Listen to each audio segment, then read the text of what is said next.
Welcome to Innovative Catalyst. Thank you for sparing time for us. Today in Innovative Catalyst, we have our esteemed guest, Dr. P M Radhakrishna, Managing Director of Chemlife Innovations Private Limited, an innovative research organization from Bengaluru. Welcome, sir. Thank you. To begin with, sir, please tell us something about your journey and what led you to start Chemlife Innovations. Thank you, Ankita, for inviting me for this discussion or interview, whatever you say. Yeah, my journey, if you want to know about my journey, I think I'm part of two growth stories, very interesting growth stories. One is for about 18 years, I was part of a movement called Wet Care. Wet Care means those days it's innovation. So I was very much part of that innovation for 18 years, and whatever products developed, whatever brands developed during those days in Wet Care, subsequently when Wet Care had a JV with Provimi, and later on when whole thing was part of Cargill, so that innovation, the backbone of the organization, I was there very much part of it, being maybe face of it many a times. So that is one interesting story. The second story is because I'm basically a scientist, so something new, something innovation, I will be there. So I had an opportunity to work with totally new innovation about silk protein, utilization of silk protein in wound care. So I was there in the early days of a company called Sericare, which eventually became Fibroheal Wound Care Private Limited, and I was part of inventing or making something new to the world. So these are the two things that I cherish very much as my success stories.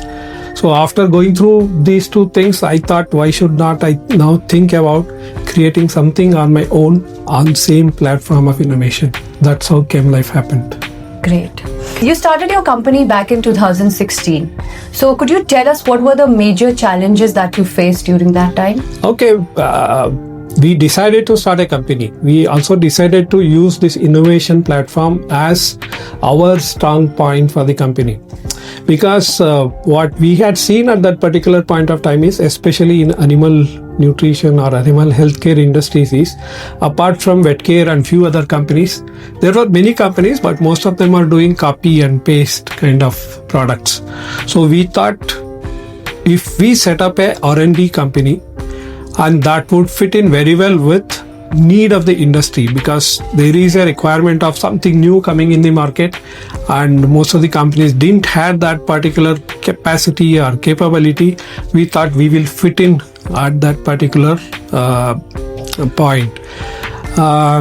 The dream was good, but in reality what happens is, when we actually start something, converting that into business, it will have its own challenges, because it's totally something new. We are not talking about product, we are talking about technology, and unless you put a lot of effort in convincing prospective customers, it would be difficult to get started. So that kind of challenges was there in the beginning. And there were also like discussion about, okay, we will pay you technology fee, give formulation and all those things, but we thought that would be very short-term kind of thing. It can't build a business. So I think this was the biggest challenge that we faced in the beginning. So could you tell us what inspired you to specifically focus on contemporary veterinary industrial services? I think I gave a hint about that.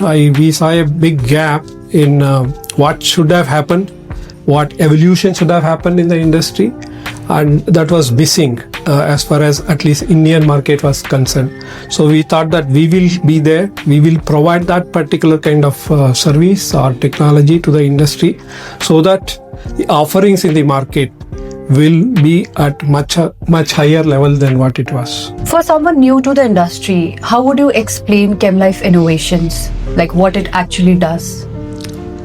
Okay, to be precise, we are a R&D company. I mean, I'm repeating this, stressing the fact that many of the other organizations are either marketing companies or manufacturing companies.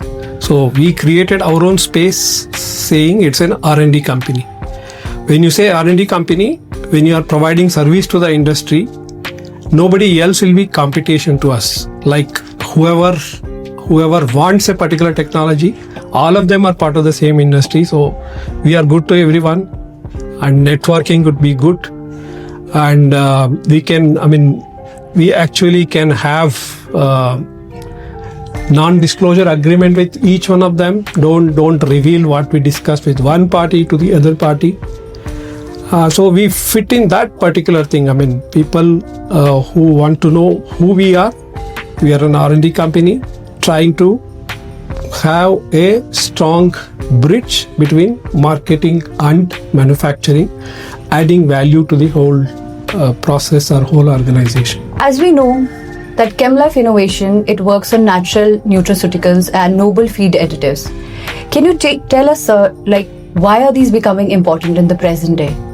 Okay. Feed additives, by definition, it is something which gets added to the feed to enhance value of the feed. And that would be similar to say Horlicks or Bournvita, which will be part of the food in human beings. It can be vitamins, it can be minerals, or it can be something functionally active thing that gets added.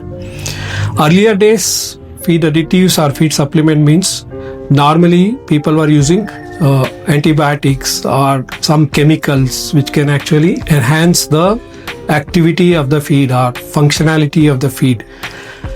So the specific question of natural feed additives or naturally extracted feed additives is something which has come in place of the synthetic or antibiotics.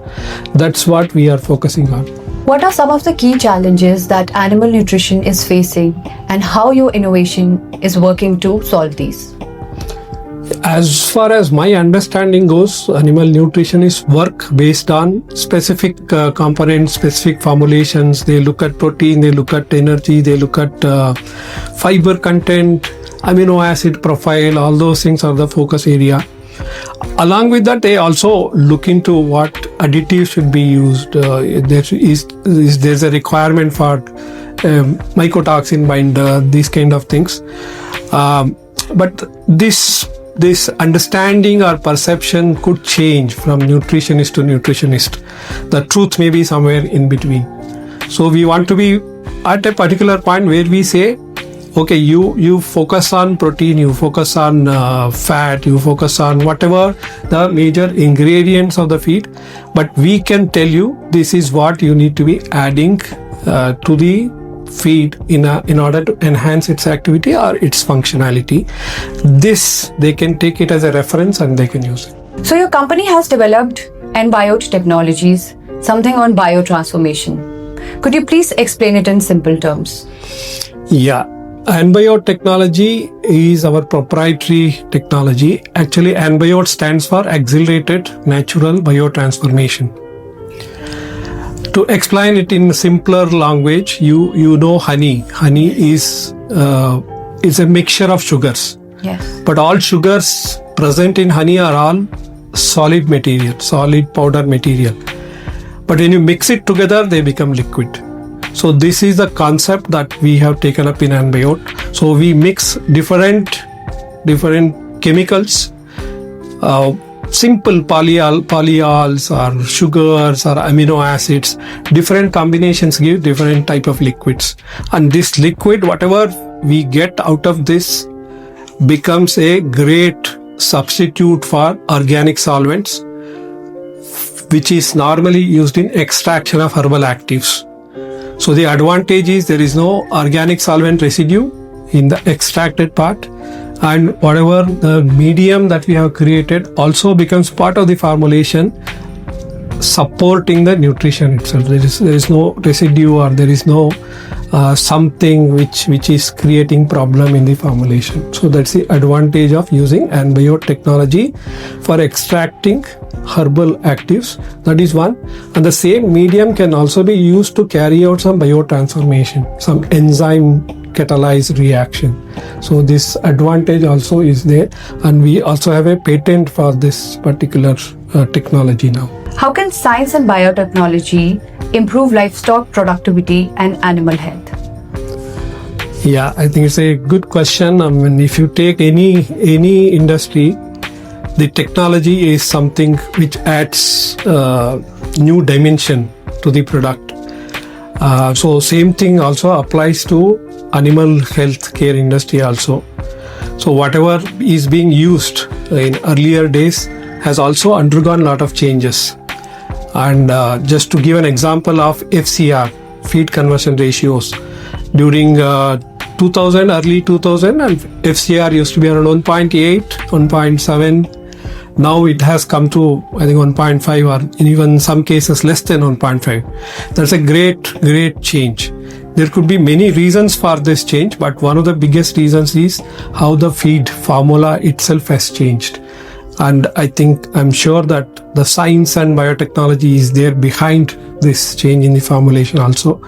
And there is still big scope to improve FCR in poultry, or for example milk yield and protein value in milk in dairy cattle. A lot of things can be done, but what we need to be focusing is on science and technology, specifically biotechnology. So what is the relevance of feed hygiene and ingredient quality in animal health? Yeah, very relevant question for the present day. I just mentioned about two things, FCR and milk quality. I use this feed hygiene to connect these two. Feed hygiene is hygiene in the feed, right? Yes. So if there is a contamination in the feed, that contamination also will be carried through to the feed, and it may have direct effect on productivity of the bird. Right? Same, if contamination goes through cattle feed, that contamination may come out in some other form in the milk. And that is what is happening. I mean, if you have to go specifically, what are the things that can cause feed hygiene issues? It can be the fungus, normally it is known as mold. It can be pathogenic bacteria, and fungus actually leads to mycotoxins. And there is also man-made intervention of pesticides coming into the feed. All put together are the points which creates feed hygiene issues. So if this problem is not resolved, the FCR will be impacted in poultry, and maybe milk yield also impacted in dairy, but definitely the toxin gets into milk, and that will have its own effect on the human health issue also. Therefore, feed hygiene aspect is very important that need to be focused on. From your experience, what you feel the biggest mistake companies and farmers are making when they choose solutions? My experience from the market is that farmers or the feed mill guys, or even in some case purchase guys of bigger companies, they look at the price of the product. For them, every paisa counts because that's how they determine the productivity. But they ignore lower price means there could be some compromises in quality. That particular thing gets overlooked. Therefore, more likely that they get into a problem in terms of productivity. Therefore, my suggestion is that they should actually take technical help and be sure about what is that they are buying. They should not compare apple with an orange. I mean, they are two different things, right? So they need to be looking at what is the quality of the material that they are looking at. Therefore, they should look into the specification. They should ask for certificate of analysis. They should ask for technical presentation of the product. For example, we recently worked on thermostable yeast. Why it is required? Because it protects yeast. Therefore, activity of yeast gets remained. But in the market, thermostable yeast gets compared with normal yeast while doing the purchase decision. Sustainability of activity would be different. Therefore, these kind of things should the purchase guys or the people who matters in buying, they should look in. What trends are shaping animal health and nutrition in India? Yeah, three things come to my mind. One is alternatives to antibiotics. that too natural alternatives. I think a lot of companies or a lot of research is going on in this particular direction, and that has direct impact not only on animal but also on the human who consumes animal products. The second is on awareness about the farm management, including what product need to be used. It is not just buying whatever is available. I think people have started looking into various options. The third is delivery to the required site or sustained release. In case of rumen, it is bypass rumen methodologies. I think these are the things that will be part of the new emerging products in this sector. And I should also say, when you talk about animal health, more and more focus will be coming from the preventive side rather than curing. I think that trend also will be there. So, as an entrepreneur and scientist, what keeps you focused on innovation and technologies? Yeah, I'm first a scientist, then an entrepreneur. Therefore, whatever points I take up for discussion or with whoever I talk to, including people in the market or including collaborators, my questions get filtered through science only. The commercial comes later. Why I do so is that, as I narrated in the earlier, in my earlier phase of my career, how we built the product, how we took it to the market, how the technical service is used to communicate everything to the market. I think that made our organization big and noticeable, not only from the image point of view, but also from the point of view of what farmers got in terms of products or support services. Therefore, that will be there in my mind whenever I think about what I am doing next after identifying the need of the farmer or need of the animal. So, what advice would you like to give to young professionals who want to enter into livestock and animal nutrition? I'm sure you are one of them, right? And I have many other guys who actually I work with or who I mentor them, and people, the members of this group, the young group, they generally think that, yeah, these things can be done very easily, and can I start my own company after 2 years, 3 years? My answer is yes, it can be done, not an issue. But first of all, I think what market wants and where you want to operate, that clarity should be there. And if you are in animal health care, or if you are in animal nutrition, or if you are in something connected with these things, that clarity should be there first. Second, I think some exposure to market is very much required before even thinking about doing something on our own. Always, because this is also the lesson I have learned. My assumption would be something, but what reality would be something different.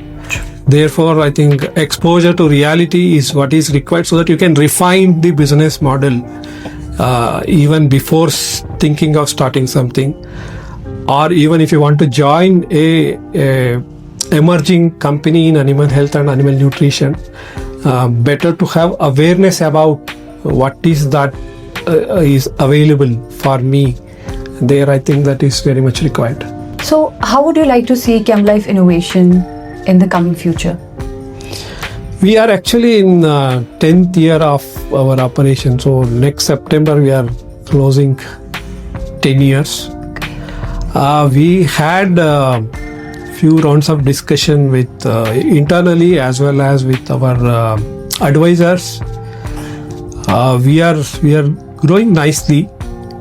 From micro, we have transitioned to small scale industry status now.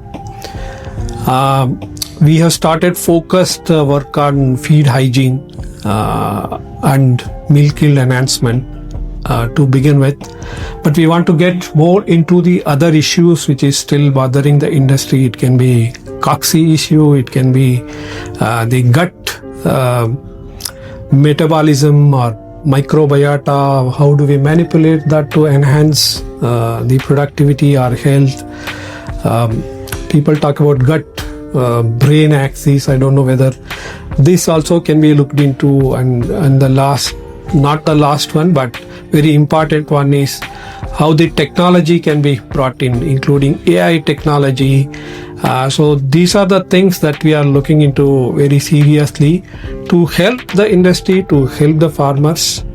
And very soon we want to, maybe 3 to 5 years timeline, we want to transition from small scale industry to medium scale industry and have a tag of the most innovative company or one of the most innovative companies in this sector by that And time. so I wish you all the luck for that. Thank you so much. Thank you, sir, for sparing time and for this interesting conversation. Thank you so much for giving this opportunity. Before we close the conversation, I would like you to give a message to the audience as a scientist who want to pursue a career in the very same field.